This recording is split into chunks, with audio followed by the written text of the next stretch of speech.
Everyone, Radhe Krishna. मैं Shalu Mudgal Riddhi makeover से welcome back to my channel. कैसे हैं आप सब? आज का मेकअप बहुत ही अफोर्डेबल प्रोडक्ट से किया गया है। Swiss beauty air brush finish full coverage foundation से मैंने ये मेकअप क्रिएट किया है। अफोर्डेबल के साथ साथ वाटरप्रूफ भी है, फुल कवरेज भी है। आप इस फाउंडेशन को ब्राइडल्स के लिए भी यूज़ कर सकते हैं। अगर आप बिगनर्स हैं, आपको प्रैक्टिस करनी है या आप सेल्फ मेकअप के लिए लेना चाहते हैं तो ये फाउंडेशन आपके लिए बेस्ट है। आप वीडियोस को एंड तक देखा करिए, तभी आपको स्टेप बाय स्टेप मेकअप समझ में आएगा। और अगर आपको मेरी वीडियोस अच्छी लगती हैं तो प्लीज़ एक लाइक किया करिए। आपकी लाइक करने से मुझे मोटिवेशन मिलता है। प्लीज़ चैनल को सब्सक्राइब करें। अब स्टार्ट करने से पहले हमें हमेशा सीटीएम करना चाहिए। मैं आपको हर वीडियोस में बताती हूँ कि हमें मेकअप स्टार्ट करने से हमारा फर्स्ट स्टेप सीटीएम होता है, cleansing, toning and moisturiser. Cleansing के लिए मैं फेस वॉश कर लेती हूँ। टोनर के लिए मैं गुड वाइब्स का टोनर अप्लाई किया मैंने। टोनर हमारे पोर्स को मिनिमाइज़ करने का काम करता है। टोनर जब अच्छे से स्किन में ड्राई हो जाता है तब हमें मॉइस्चराइज़र अप्लाई करना चाहिए। आज मैंने बायोटिक का मॉइस्चराइज़र अप्लाई किया। वैसे तो ये ऑयली स्किन के लिए बोला जाता है कि बायोटिक का मॉइस्चराइज़र ऑयली स्किन पे ही, पर ये ऑल स्किन टाइप है। ये ऑयली स्किन पे तो वर्क करता है, ये ड्राई स्किन पर भी अच्छे से वर्क करता है। मुझे बायोटिक के प्रोडक्ट्स बहुत पसंद है। मैं फेस वॉश भी बायोटिक का ही यूज़ करती हूँ। अफोर्डेबल के साथ साथ ही वर्क भी अच्छे से करते हैं। हमारा सीटीएम कंप्लीट हुआ। हमें अपने लिप्स को भी हाइड्रेट करना होता है, क्योंकि अगर आपके लिप्स ड्राई रहेंगे तो जब लिपस्टिक अप्लाई करते हैं तो ना वहाँ पे क्रैक्स आ जाते हैं। हम अपना आई मेकअप स्टार्ट करते हैं। आई मेकअप स्टार्ट करने के लिए इस तरह का फ्लैट ब्रश लेना है। मेरे पास ये स्विस ब्यूटी के ब्रशेज़ हैं और मैंने आज क्रायोलोन सुप्रा का आइवरी शेड लिया। मैंने उससे अपनी आईब्रोज़ पे जो कंसीलर हम अप्लाई करते हैं, सॉरी आईज़ पर जो कंसीलर अप्लाई करते हैं, मैंने वो क्रायोलोन सुप्रा का आइवरी शेड लिया। वो भी आइवरी एक वाइट शेड होता है, सबसे ज़्यादा लाइट शेड होता है। तो मैंने अपनी आईज़ पर आइवरी अप्लाई करा। वैसे तो क्रायोलोन सुप्रा विंटर्स में यूज़ होता है, बट कुछ उसके रिफिल्स ऐसी होती हैं जो हम समर में भी यूज़ कर सकते हैं। जैसे मैं क्रायोलोन सुप्रा का 303 और आइवरी ये समर में भी यूज़ कर लेती हूँ। तो मैंने अपनी पूरी आईज़ पर आइवरी शेड अप्लाई करा। आइवरी शेड अप्लाई करने के बाद उसको ब्लेंड करना है। ब्लेंड करने के बाद उसको पाउडर लॉक करना है। पाउडर लॉक करने के बाद, क्योंकि आज मैं महाराष्ट्र लुक करने वाली हूँ और मैंने ये महरून कलर का आउटफिट मतलब साड़ी पहनी है, तो हम इसी के अकॉर्डिंग आई मेकअप करेंगे। तो मैंने ऊपर एक ऑरेंज, लाइट ऑरेंज शेड लिया और उसको अपनी पूरी आईलिड पे अच्छे से ब्लेंड करा। मैंने आपको अपनी प्रीवियस वीडियो में भी बताया था कि हम ऊपर से नीचे की तरफ डार्क लेकर आते हैं। ऊपर लाइट, फिर नीचे डार्क, लाइट से डार्क की तरफ जाते हैं। अगर हम इनर कॉर्नर से स्टार्ट करेंगे तो हमारे इनर कॉर्नर पे लाइट रहेगा, हमारे आउटर कॉर्नर तक डार्क हो जाएगा। अगर हम ऊपर से स्टार्ट करते हैं तो लाइट से नीचे तक डार्क पे लेकर आते हैं। पहले लाइट शेड डालेंगे, फिर डार्क शेड डालेंगे। मैंने ये 2 शेड से ही आज आई मेकअप कंप्लीट किया था। एक ऑरेंज शेड डाला था, उसके बाद ये ब्राउन कलर डाला था। इनको आपस में अच्छे से ब्लेंड करना है। आपकी ब्लेंडिंग अच्छी होनी चाहिए। मैंने आपको बताया कि अगर आप ब्लेंडिंग अच्छे करेंगे ना तो आपका आई मेकअप बेस्ट होगा। एक पैच नहीं दिखेगा। अब हम क्या करते हैं, हमने प्रोडक्ट उठाया और बस आई पे अप्लाई किया और बस लगा दिया, तो वो अलग से पैच दिखाई देता है। आप जितनी अच्छे से उसकी ब्लेंडिंग करेंगे ना तो एक हार्श लाइन नहीं दिखाई देती है, और ब्लेंडिंग अच्छी हो जाती है तो आई मेकअप भी अच्छा लगता है। हम वेज बनाएंगे या फिर आई मेकअप करेंगे, हमें अपनी ब्लेंडिंग पे ध्यान देना है। मेन चीज़ होती है ब्लेंडिंग। अगर आपकी ब्लेंडिंग अच्छी नहीं है तो आपका वर्क अच्छा हो ही नहीं सकता। हर चीज़ में आप थोड़ा टाइम लिया करिए। टाइम लेंगे, उसको अच्छे से करेंगे तो वो परफेक्ट होगा। मैंने 2 शेड लेने के बाद अपनी आई बॉल पर एक गोल्डन कलर का शिमर डाल दिया था, क्योंकि मुझे बहुत नॉर्मल आई मेकअप करना था। मैंने गोल्डन कलर का शिमर डाल के अपना आई मेकअप कंप्लीट किया। अब हमारे नीचे जो भी आईज़ के नीचे जो भी फॉल आउट वगैरह होता है ना, हम उसको टिश्यू से पोंछ लेते हैं। अच्छे से उसको पोंछ सकते हैं। आप चाहें तो वेट टिश्यू भी यूज़ कर सकते हैं, आप चाहें तो क्लींजिंग मिल्क भी यूज़ कर सकते हैं, बट मैंने तो बस ऐसे टिश्यू से उसको पोंछ लिया था। मैं जब भी मेकअप करती हूँ, सेल्फ मेकअप करती हूँ ना, मैं कभी प्राइमर का यूज़ नहीं करती, क्योंकि मेरी स्किन पे ना तो कोई ओपन पोर्स है, ना ही कोई ऐसी प्रॉब्लम है कि मेरा बेस अच्छे से नहीं बन पाता। लेकिन फिटमी का जो ये मैट प्राइमर है, ये ना एक अच्छी सी फिनिश देता है। मतलब एक फ्लॉलेस बना देता है स्किन को, एक स्मूथ टच देता है। मतलब मैं इसको बस एक स्मूथ टच के लिए लगाती हूँ, बेस एकदम स्मूथ बनता है। वैसे मुझे कभी नीड नहीं होती, जब मुझे लगता है ना कि मेरा टी ज़ोन बहुत ऑयली हो रहा है तब मैं इस प्राइमर को यूज़ करती हूँ। फिटमी का ये पोरलेस मैट प्राइमर बहुत अच्छा है, बट मैंने बस आज इसको एक ना स्मूथ, मतलब मेरी स्किन थोड़ी सी स्मूथ लगे, बेस थोड़ा स्मूथ बने, इसलिए यूज़ करा है। वैसे ये ऑयली स्किन के लिए है। अच्छे से अप्लाई करने के बाद हमें उसको सेट होने के लिए 3 से 4 मिनट के लिए छोड़ेंगे। एक प्राइमर ऐसी चीज़ होती है, आपको उसे अप्लाई करने के बाद 4 से 5 मिनट एटलीस्ट छोड़ना ही होता है। अगर आप उसको अच्छे से मतलब स्किन में वर्क करने देंगे तभी आप नेक्स्ट प्रोसेस करेंगे। क्या होता है ना, मेकअप केकी हो जाता है, ऐसा लगता है जैसे रबड़ से कोई चीज़ इरेज़ करते हैं ना, तो वो ऐसे धुला-धुला सा हो जाता है फेस। तो वो इसी वजह से हो जाता है कि आप प्राइमर अच्छे से स्किन में एब्ज़ॉर्ब नहीं होने देते, उसको अपना वर्क नहीं करने देते। हमें प्राइमर को हाथ से एब्ज़ॉर्ब नहीं कराना होता है, उसकी एक लेयर बनानी होती है। मेरे प्राइमर को टाइम हो गया। अब मैंने क्रायोलन डर्मा से D30 शेड से अपने फेस को कलर करेक्ट किया। कलर करेक्टर हम क्यों करते हैं? अपने डार्क सर्कल्स को, हाइपर पिगमेंटेशंस को, दाग धब्बों को हाइड करने के लिए हम कलर करेक्टर का यूज़ करते हैं। आज मैंने कलर करेक्टर कौन सा यूज़ किया? क्रायोलन डर्मा का D30 नंबर यूज़ करा। क्रायोलन डर्मा समर के लिए बेस्ट है और क्रायोलन सुप्रा विंटर के लिए बेस्ट है। अब आज हम Swiss beauty air brush finish foundation के ऊपर बात कर रहे हैं। मैंने आज का मेकअप भी इसी से किया। ये शेड नंबर है 05। ऑनलाइन अगर हम फाउंडेशंस मंगाते हैं ना, तो बस यही दिक्कत रहती है कि सही शेड नहीं आता। ये मेरा बिल्कुल सही शेड नहीं था, बहुत डार्क था। फिर मैंने इसमें ना फॉरएवर का light ivory shade FLF 9 number इसमें मिक्स किया। मैं आपको एक बात शेयर करूं, जब हमारा कोई नॉर्मल फाउंडेशन है और अगर उसका शेड डार्क है या लाइट है, मान लीजिए मेरा शेड डार्क है और मुझे इसमें कोई लाइट शेड मिलाना है, अगर हम कोई HD फाउंडेशन मिलाते हैं ना अपने नॉर्मल फाउंडेशन में, तो हमारा जो बेस बनेगा वो HD ही बनेगा, हमारा फाउंडेशन SD ही कहलाएगा। तो मैंने इसमें फॉरएवर 52 का FLF 9 नंबर शेड मिलाया, तब जाकर ये मेरी स्किन टोन का बना। ऑनलाइन बस यही होता है कि हमें शेड पता नहीं चल पाता, कि हम उसको सेलेक्ट नहीं कर पाते, और मैंने ये ऑनलाइन पर्पल से ही मंगाया था। लेकिन इसकी फिनिश बहुत अच्छी थी, फुल कवरेज फाउंडेशन था, मुझे पर्सनली बहुत पसंद आया।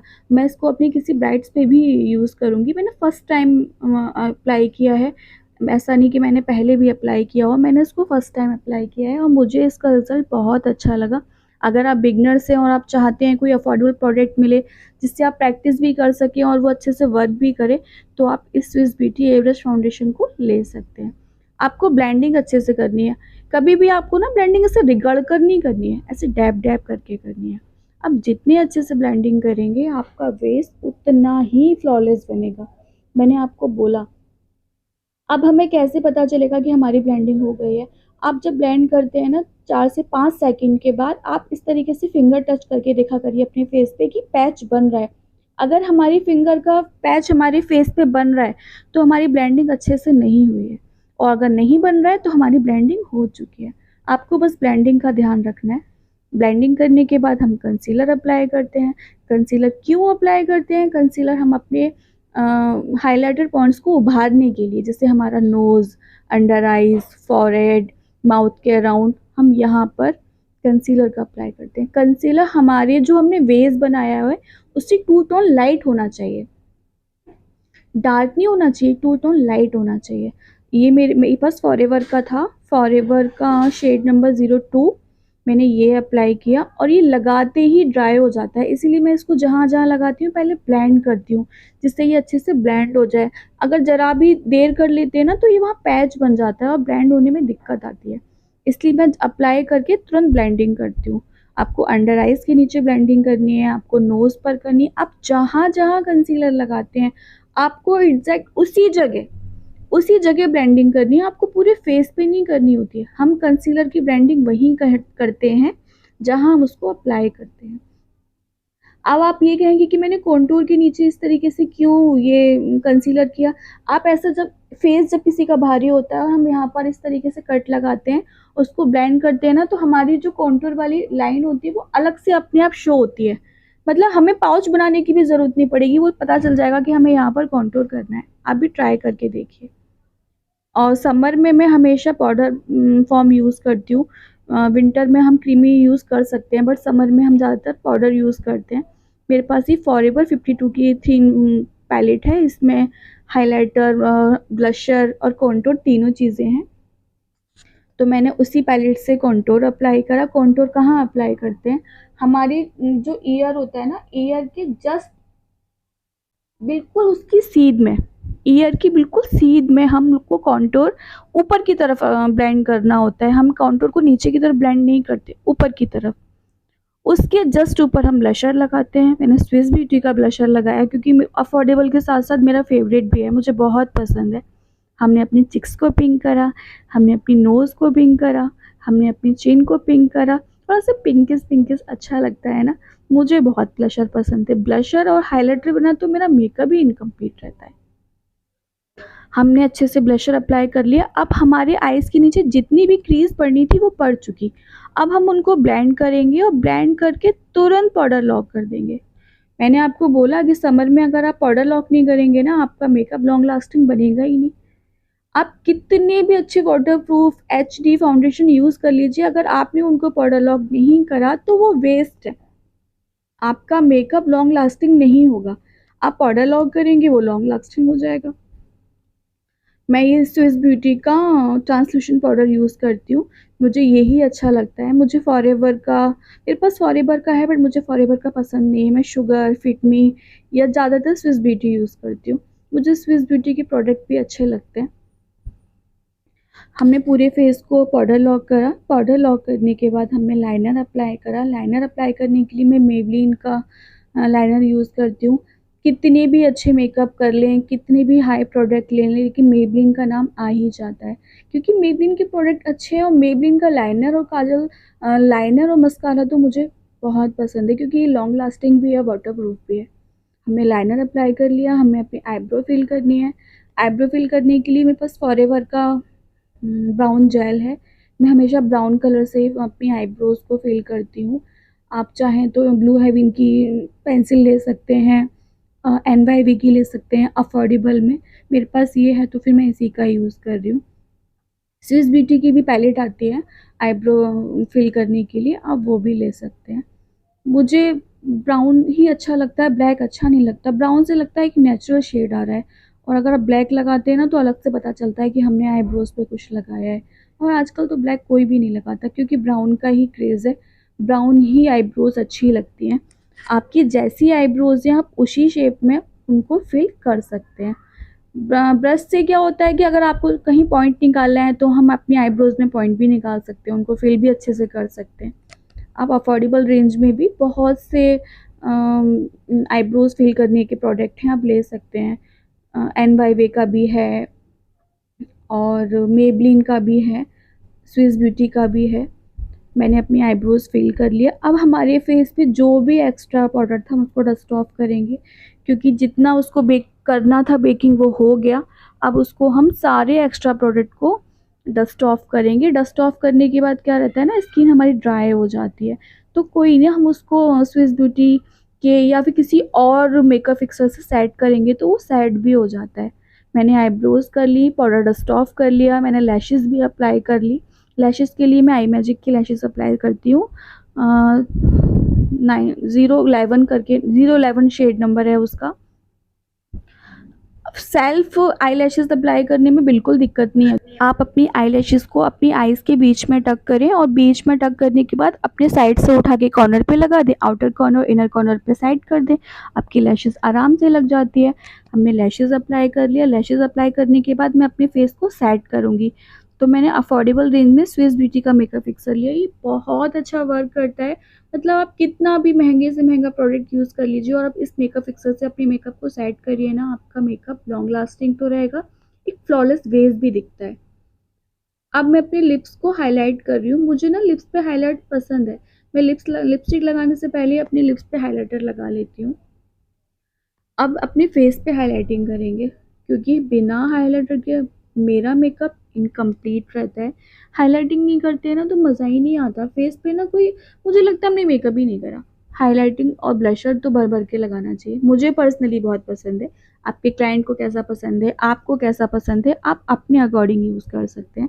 हम हाइलाइटर कहाँ यूज़ करते हैं, हम हाइलाइटर अपने हाइलाइटिंग पॉइंट्स पे यूज़ करते हैं, नोज़ पे करते हैं, फॉरहेड पे करते हैं। आप ब्लशर लगाते हो, ब्लशर के जस्ट ऊपर आपको हाइलाइटर लगाना है। ये 3 फिंगर आप अपने फेस पर रख के देखिए। 3 फिंगर हैं, जहाँ आप सबसे नीचे कॉन्टूर, उसके फिर आप उस जस्ट ऊपर ब्लशर, जस्ट ऊपर हाइलाइटर। इन 3 फिंगर की शेड से आप अपनी इन तीनों चीज़ें कर सकते हैं। अब बारी आती है लिपस्टिक की। अगर आपकी लिपस्टिक फैल जाती है और वो मतलब सही शेप में नहीं आती, तो आप लिपस्टिक लगाने से पहले अपनी लिपस्टिक को आउटलाइन किया करिए। आप लिपस्टिक को आउटलाइन करेंगे, फिर उसके बाद लिपस्टिक फिल करेंगे, तो आपको पता रहेगा कि हमें लिपस्टिक अंदर ही लगानी है, तो वो बाहर फैलेगी नहीं। और लिप लाइनर के यूज़ से आप अच्छी सी शेप भी अपने लिप्स को दे सकते हैं। जैसी शेप देना चाहेंगे, आप बढ़ाना चाह सकते हैं लिप्स को, तो लिप्स को बढ़ा भी सकते हैं। आप कोई हार्ट ऊपर हार्ट शेप देना चाहते हैं तो वो भी दे सकते हैं, और आप अंदर लिपस्टिक फिल कर दीजिए। मैंने आउटलाइन कर ली। अब लिपस्टिक के लिए मैं ये I think I me glam का लिपस्टिक है, मी ग्लेम ही है शायद। मैंने उससे ये ऊपर शेड में 2 शेड से लिपस्टिक फिल करूँगी। मैं ज़्यादातर 2 शेड से ही अपनी लिपस्टिक को कंप्लीट करती हूँ। मैं ब्राइड्स को भी ऐसे ही देती हूँ। मैंने ना नीचे नीचे मतलब बीच में लिप्स को छोड़ा है और पूरे आउटलाइन की तरीके से ये ब्राउन शेड में डार्क मेहरून शेड डाला, और जहाँ बीच में हमारे लिप्स बचे मैं वहाँ पर पिंक शेड डालूंगी। ये कलर सेंस का है, ये बहुत अच्छी लिपस्टिक है। इनके शेड्स भी बहुत अच्छे हैं और ये बहुत लॉन्ग लास्टिंग रहती है। मैंने ये 2 शेड से अपना लिपस्टिक कंप्लीट करा। आप इस तरीके से आपस में इनको मर्ज करेंगे, देखिए कितना प्यारा शेड निकल कर आया है। मतलब इतना वीडियोस में पता नहीं अच्छा लग रहा है कि नहीं लग रहा, बट रियल में ये बहुत अच्छा लग रहा था। मैंने इसके ऊपर ना ये फॉरएवर का लिप ग्लॉस लगाया। थोड़ा सा ड्राई लग रहा था मुझे, क्योंकि आजकल मैट लिपस्टिक होती हैं तो लगता है हल्का सा मैंने लिप ग्लॉस लगाया, और लिप्स इतने मतलब बहुत ही सेक्सी लग रहे थे, बहुत ही अच्छे लग रहे थे। लिप्स तो बहुत ही अच्छे लग रहे थे। और 2 शेड का लिपस्टिक आप भी ट्राई कीजिए। आप कोई 2 शेड पहले डार्क शेड डालिए, उसके बाद कोई लाइट शेड अंदर अगर आप भरेंगे ना, तो आपकी लिपस्टिक बहुत अच्छी लगेगी। आप ज़रूर ट्राई कीजिए। देखिए इतने ग्लॉसी लिप्स लग रहे हैं। अब जो हमने ऊपर आई मेकअप किया था ना, ये शॉपरेल का ग्लिटर है। शॉपरेल के ग्लिटर थोड़े से कॉस्टली होते हैं। आप शॉपरेल की जगह फॉरएवर भी यूज़ कर सकते हैं, इनसाइड का भी यूज़ कर सकते हैं। इनके पार्टिकल्स बहुत ही फाइन होते हैं, बहुत ही फाइन। ये गोल्डन टच में था। मैंने फॉरएवर की हल्का सा ग्लू लिया, ग्लिटर ग्लू, और अपनी आई बॉल पर लगाया। मैंने फॉरएवर का ये ग्लिटर ग्लू 2-2.5 साल हो गए तब लिया था। ये अभी तक चल रहा है, क्योंकि हमें इतनी ज़रूरत ही नहीं पड़ती, बहुत थोड़ा सा लगाना होता है। आप ग्लू लगाएंगे, उसको 1-2 सेकंड के लिए सूखने को देंगे, मतलब हल्का सा ड्राई हो जाए। ड्राई हो जाने के बाद आप उसके ऊपर ग्लिटर प्रेस कर देंगे। मैंने बहुत ही मतलब इनके पार्टिकल्स बहुत ही हल्के होते हैं, पता ही नहीं चलता, तो मैंने बहुत हल्का हल्का सा लगाया था। रियल में आइज़ बहुत अच्छी लग रही थी, क्योंकि हमने साड़ी वेयर करी थी। कोई ऐसा तो नहीं कि ब्राइडल मेकअप किया हो, कोई हैवी मेकअप किया हो। तो जैसा मैंने साड़ी वेयर करी थी, मैंने उसी हिसाब से मेकअप किया था। मैंने आज महाराष्ट्रियन लुक क्रिएट किया था। मेरी एक फ्रेंड हैं, वो महाराष्ट्री हैं, तो उनको देखकर मुझे लगा कि मुझे ना महाराष्ट्री लुक करना चाहिए, तो मैंने ट्राई करा। आप लोग बताइए कमेंट करके कि मैं कैसी लग रही थी, ये लुक मेरे ऊपर कैसा लग रहा था। ये है मेरा फाइनल लुक। हमने जो ऊपर 2 शेड डाले थे, हमने वही 2 शेड उठाकर नीचे जहाँ काजल लगाया था वहाँ पर स्मच करा। इससे ना आईज़ थोड़ी सी बड़ी लगती हैं और थोड़ा सा अच्छा लुक आता है। मैं हमेशा ना अगर ब्राइडल्स का या सेल्फ या एंगेजमेंट मेकअप कोई भी करती हूँ, तो मैं नीचे काजल को स्मच करने के लिए जो आईज़ पे कलर डालती हूँ, उससे नीचे से स्मच कर देती हूँ। ये है मेरा फाइनल लुक। अब आप बताइए कि आपको मेरा मेकअप कैसा लगा। अगर आपको मेरा मेकअप अच्छा लगा तो प्लीज़ चैनल को like, comment, subscribe. Thank you, bye bye.